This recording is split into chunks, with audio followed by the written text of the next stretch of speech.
Hello, and thank you for joining us. This is No Soundbites Allowed, and I am your host, Michael Voss, Dragon of the Southern Tier. I'm happy to be here with you today, which is March 10th of 2022, to talk with you about something that we've noticed. Call it a pet peeve of ours. In following politics for the last 15 years, listening to various political campaigns. Now, we know there's a lot of news coming out of Ukraine and Russia. We know that there are questions about chemical attacks. But this is an issue that's going to be going on for many years to go forward. In the meantime, there are the issues that are facing us right now that are getting lost in the meantime, and we want to address one of those. Before we do that, we do want to mention that if this is the first time that you are seeing our channel, we want to welcome you and thank you for being part of our audience. We want you to know that we do long-form political commentary. And every Sunday at 2:30 p.m. Eastern Standard Time, we do a live stream with you. We reach out on all the social media that the internet overlords will allow to hear your voice in phone calls and chats and tweets to tell us what you think about the issues that are affecting us all. Because we believe in the First Amendment. We believe in your right to free speech.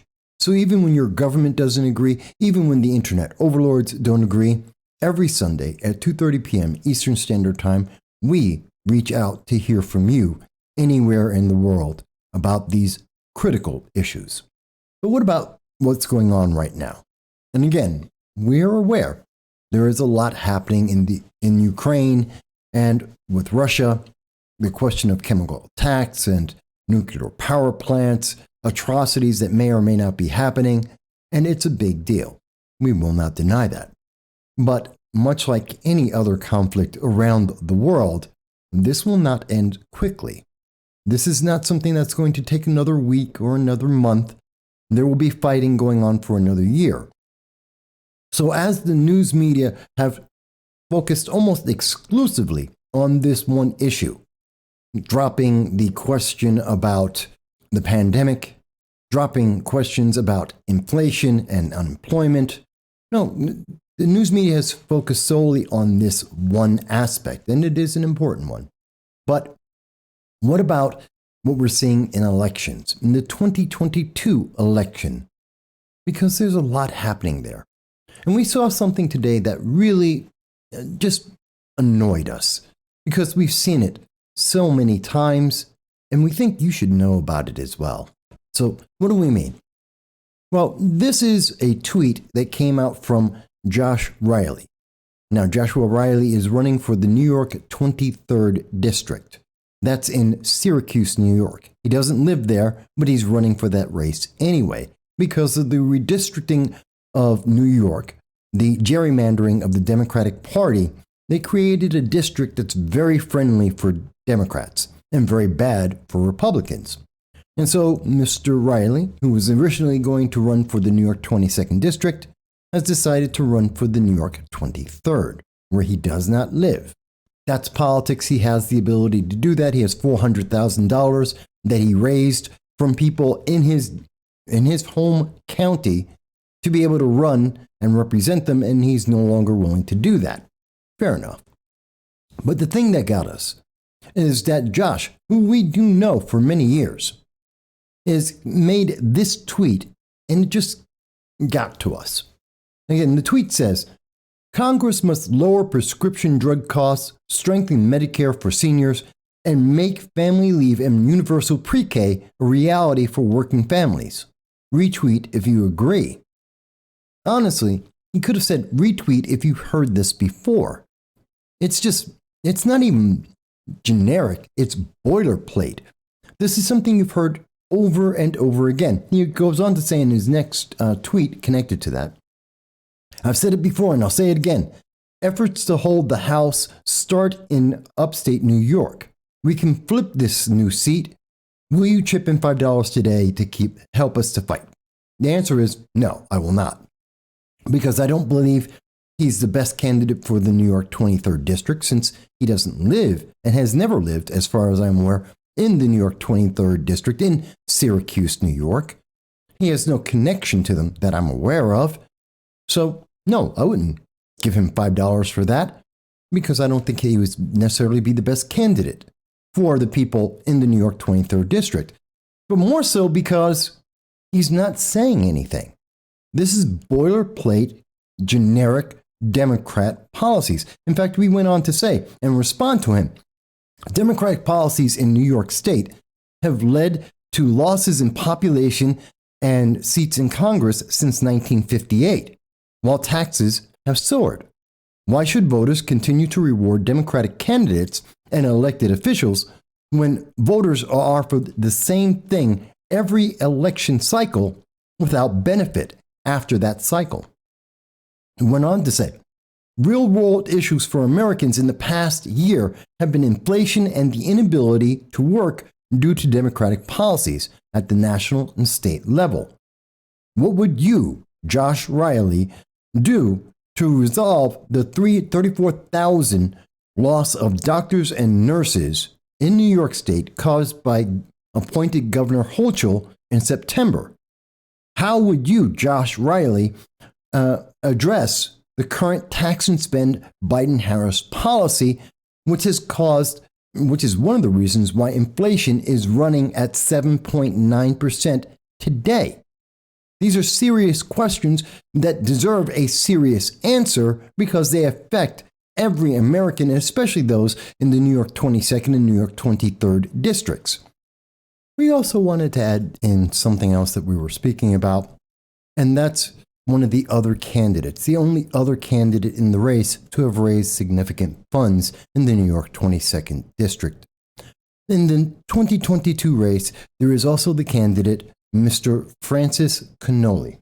To be fair, Mr. Cannoli is a little different than Josh Riley in that Mr. Cannoli, unlike Josh Riley, doesn't even make the attempt to talk about boilerplate politics. Not to say that he said anything original. And looking over his tweets, and to be fair, to give some context here, he spoke about, and has only spoken about, things that are really not important to voters. He talked about a great evening. He talked about how it's wonderful to be in the community. He talked about his close friend in the Ukraine having a great day in Cayuga County, about stopping at the Seneca Falls birthplace of women's rights movement, about hitting doors in the city of Geneva, about the town of Groton and meeting with some of the citizens there, hitting doors in Cortland County, New York. We're going back several days here. The morning he was in Peterborough, New York. But the thing that we see over and over as we go back day after day over tweet from Francis Cannoli is that he's not actually talking about what he would do for the people. He hasn't mentioned any of the issues that he stands behind.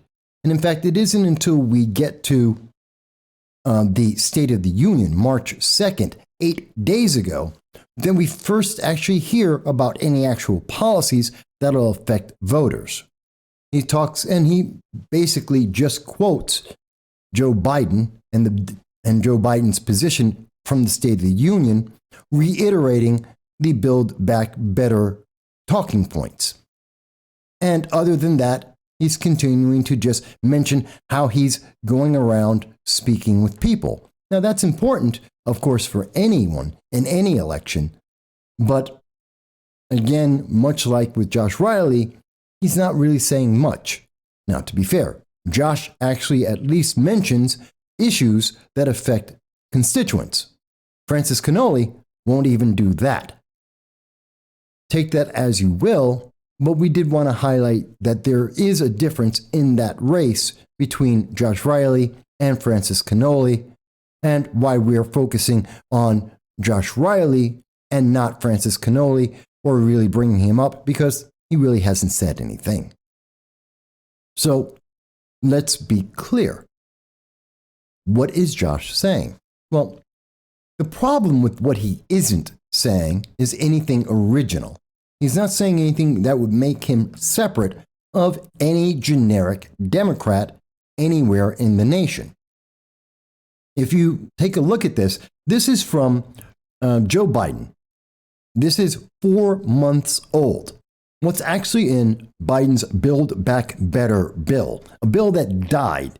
And in October of 21, The Guardian had a piece and told the public internationally what's in Build Back Better. Expanding Medicare, lowering prescription drug costs, tax cuts for families with children and childcare, 12 weeks of family paid leave. That's what Josh is talking about. His talking points are coming directly from the Biden administration. There is no difference. It's boilerplate. It's a copy and paste. It's not telling people how he would actually help the residents of the New York 22nd District. It doesn't help explain how he's going to help the people of Syracuse, or anyone in America for that matter. So that's a problem.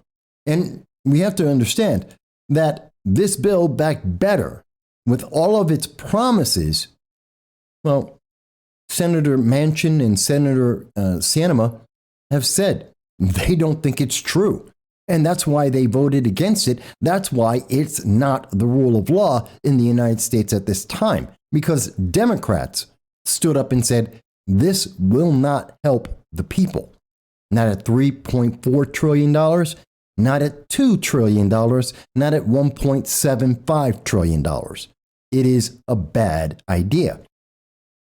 But Mr. Riley is running exactly on that issue with no real reason how it benefits anyone in his district.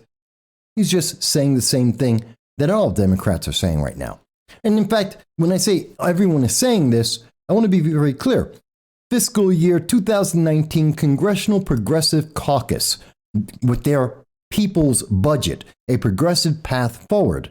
And the People's Budget creates millions of jobs and increases wages for those who continue to be on the sidelines of our economy.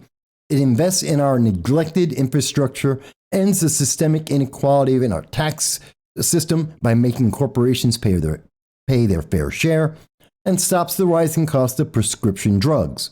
The People's Budget provides a progressive pathway to building a strong economy so working families can prosper.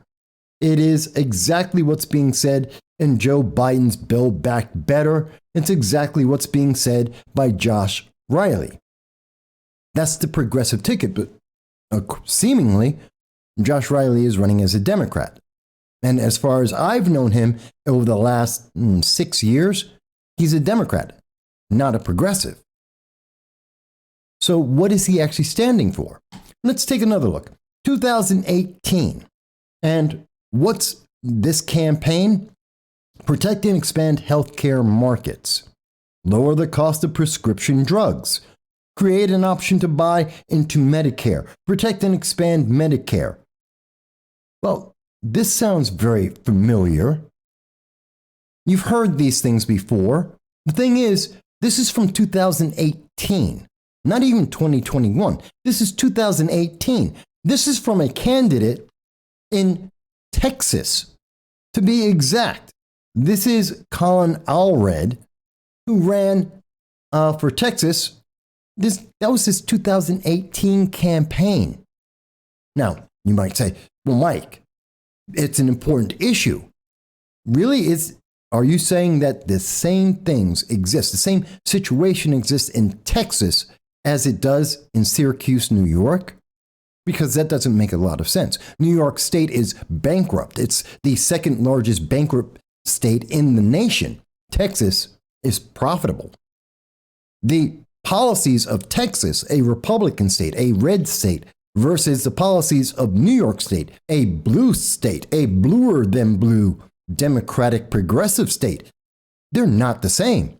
The people aren't the same. The issues aren't the same. And yet, the Democrats are running on exactly the same idea 4 years separate. 4 years later. Well, it's even worse than that. It's actually 6 years later because, so this is the 2016 Democratic Party platform. And a lot of the elements of what we're seeing here and what Josh Riley has said in a tweet are exactly what we see here, but a little more expanded. Democrats believe we are stronger when we have an economy that works for everyone. An economy that grows incomes for working people, creates good paying jobs and middle class life in reach for Americans. They go on to say, Democrats will make sure that the United States finally enacts national paid family and medical leave by passing a Family and Medical Leave Act that would provide all workers at least 12 weeks of paid leave to take care of a new child or address personal or family members' serious health issues. We will also allow workers to the right to earn at least 7 days of paid sick leave. We also will encourage employers to provide paid vacation. In terms of Social Security, Democrats will expand Social Security so that every American can retire with dignity and respect, including women who are widowed or took the time out of the workforce to take care of their children, aging parents, or ailing family members. So what are we seeing here? We're seeing in 2016 that Josh Riley is saying the exact same thing, that the issues have not changed. It's 6 years later, and Democrats are running on exactly the same issues, exactly the same principles. Mind you, Joe Biden has been in office for a year. He has a Democratic Congress with him. That's the House and the Senate. He has the majority. He can pass anything, and he should have been able to pass anything, except it's bad for the public. That's why he wasn't able to get the Build Back Better passed. And yet, this is being parroted. It's the same things that were said in 2016. In fact, these are the same ideas that came from 2008 from John McCain, a moderate Republican. Making health insurance innovative, portable, and affordable, ensuring care for high-risk patients, lowering healthcare costs, and confronting long-term care challenges. He's talking about the same things that Democrats were talking about in 2016, that they were talking about in 2008, in 2018, and again in 2019. Here it is, 2021, and they're still saying it in 2022. And the fact is that we haven't seen benefits. In fact, we had Obamacare that came about, and that was supposed to resolve all of these problems, if you recall. Obamacare was supposed to be the solution. This was the healthcare reform. That's why it was passed, again, by Democrats unanimously in their supermajority in 2009, 2010. And what was the result of that? Well, as we saw and we discussed in 2012, July of 2012, 26 million, half of those without health insurance today, will continue to go without health insurance. The cost to completely change the healthcare system, $1.17 trillion. Compared to the promises of October 2009, 3 million more will get health insurance coverage at a cost of an extra $423 billion. Not exactly what was promised, not by a long shot. In fact, we know that according to PolitiFact, cut the cost of the typical family's health insurance premium by up to $2,500 a year. Barack Obama, quote, I will sign a universal health care bill into law by the end of my first term as president that will cover every American and cut the cost of the typical family's premium by up to $2,500 a year. Broken promise. It didn't happen.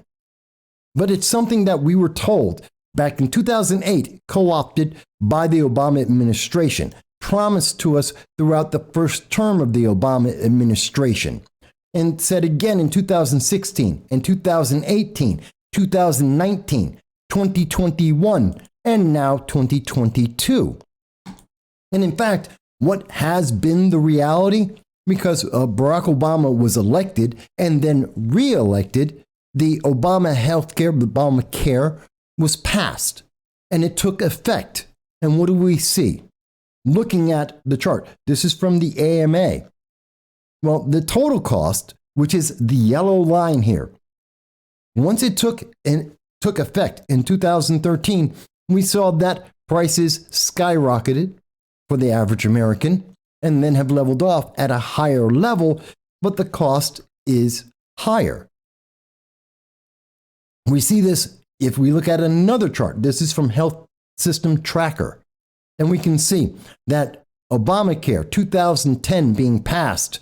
And we see that there was a steady increase in healthcare, the same as was the increase in healthcare before Obamacare became the law of the land. It just went up and up and up. In fact, we've seen that with everything. Looking at taxes in the 1980s, taxes were cut. That was a Republican idea. That was done by Ronald Reagan. And we saw that there was initially a cut from 70 to 50% at the top rate. And then we saw another cut of taxes based in 1986, which dropped the top tax tier to 28%. Yes, under the first George Bush, that rate did increase, but again, we had to drop and drop again by Republicans who, to be fair, Republicans constantly talk about cutting the tax rates. But why do they do that? Because under Democrats, we see that the taxes are increased. Each and every time, over and over again, we see taxes going up and the American people suffering for that. And we get Republicans in and they drop the tax rates. And we see that once we have a new president in, a new Democrat, tax rates go back up again. Over and over again. It's a consistent thing. And if you don't believe it, just look at the tax rates. Just look at your tax rates. It was 15% in 2000 at the lowest tax rate, 28% for the second, which would be the middle class tax rate. That was lowered under the second Bush, 15 to 27. So it's a little bit down. And then we see it gets dropped again. And the number of people who are paying, who are getting those tax breaks are changing. We have 10% and 15% and 27%, with the majority of the middle class being between 15 and 27%. That is a tax break. And we saw that that continued going forward, that tax breaks were being added for American citizens. Then Obama got in office. And well, you didn't really get that same benefit anymore. And it wasn't until we saw that in 2017 that once again we got a new break for the American citizens. Not only did we have a 10% tax bracket, but then there was a 12, not 15% tax bracket, and a 22% tax bracket, not a 25, and a 24% tax bracket, and a 32% tax bracket. So we had more brackets for more middle-class Americans at lower taxes. This helps you keep money in your pocket. So yes, to be fair, Republicans say the same thing over and over again, but they seem to need to, because Democrats increase taxes and spend more. So I'm not going to say that you don't hear the same things over and over again from Republicans. You do, but you have a reason why you hear them over and over again from Republicans. But here we are, we're looking at Democrats, and Democrats are saying in 2022 what they were saying in 2008. And they've had their time. They had 8 years of Obama to make sure that they could change anything they wanted, and they didn't. And not to the benefit of the public. Your cost of healthcare has gone up. Your premiums did not go down. The national debt increased. And they're still talking about lowering prescription drug costs, which they didn't take care of. Strengthening Medicare, again, something that they didn't take care of. Make family leave and universal pre-K a reality. They've been promising this over and over and over again. And here it is, Josh Riley is doing the cookie cutter, boilerplate, repeat. And it just annoys me. Maybe it's me. Maybe you have a politician in your region. Maybe you have a Democrat who's running, and I would love to hear what you have to say. Is your local Democrat saying the exact same things that Josh Riley is saying? Are they saying the same exact thing that we heard in 2016, that we heard in 2008? Are they promising you the same promise and never coming through? Because there's an old saying, and it's attributed very often to Ben Franklin. If you keep saying the same thing over and over again and expect a different outcome, that's insanity. But in modern politics, saying the same thing that has been said over and over and over again, that's a way to win elections. And you know what? I think it's time we expect more from our politicians. Josh Riley was supposed to be on this channel to do an interview to explain why he should be elected to office. He has decided it's not important anymore to reach out to the public since he's no longer running in a district with people who actually know him and that this channel reaches most often. Instead, he's reaching out to people who have no idea who he is. And he doesn't want to have that interview with this channel for some reason. Fair enough. Josh doesn't have to do this. He doesn't have to do an interview with us. But he should be able to answer these questions. Why should the public, New Yorkers, whether in Syracuse or in the southern tier of New York, why should they elect any Democrat, not just him, any Democrat, when Democrats have been making the same promises over and over again for more than a decade, and the only things that we have seen are more people are leaving New York State. New York State is increasing its taxes. We're losing members of Congress. The state is more bankrupt than it was before. And people are concerned about inflation. They're worried about energy costs. They're worried about gasoline in their tanks and electricity in their homes. And he's talking about things that they've promised over and over again and have never come through on. What about the issues that actually matter? See, everyone right now is focused on Russia and Ukraine. They're worried about what's happening with oil and gas, and they should be. But what about these simple questions? Why aren't we asking candidates, Democrats and Republicans alike, what is different? Stop with the boilerplate messages. Stop telling us the same thing every single election cycle, the things that you have not fixed in every single election cycle, even when, as we have seen with Democrats in 2009, 2010, and 2021, when they've had the majorities to be able to pass whatever they would like to do, and they do nothing. In fact, Republicans have had the same problem. They get the elections and they did nothing, like with Article 230. Why should we reward any candidate when they don't come through, when their party doesn't come through? We need to hold them accountable. Tell me, do you know a copy and paste politician in your region? Are they promising you the very same thing that their predecessors were promising, or perhaps they themselves were promising you in 2008? Do you plan to vote for them? Can you tell me why?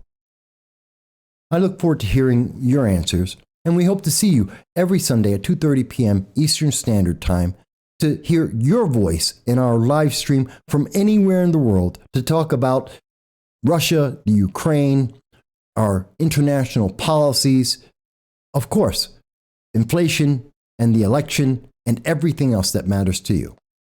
We thank you and we hope you have a good day.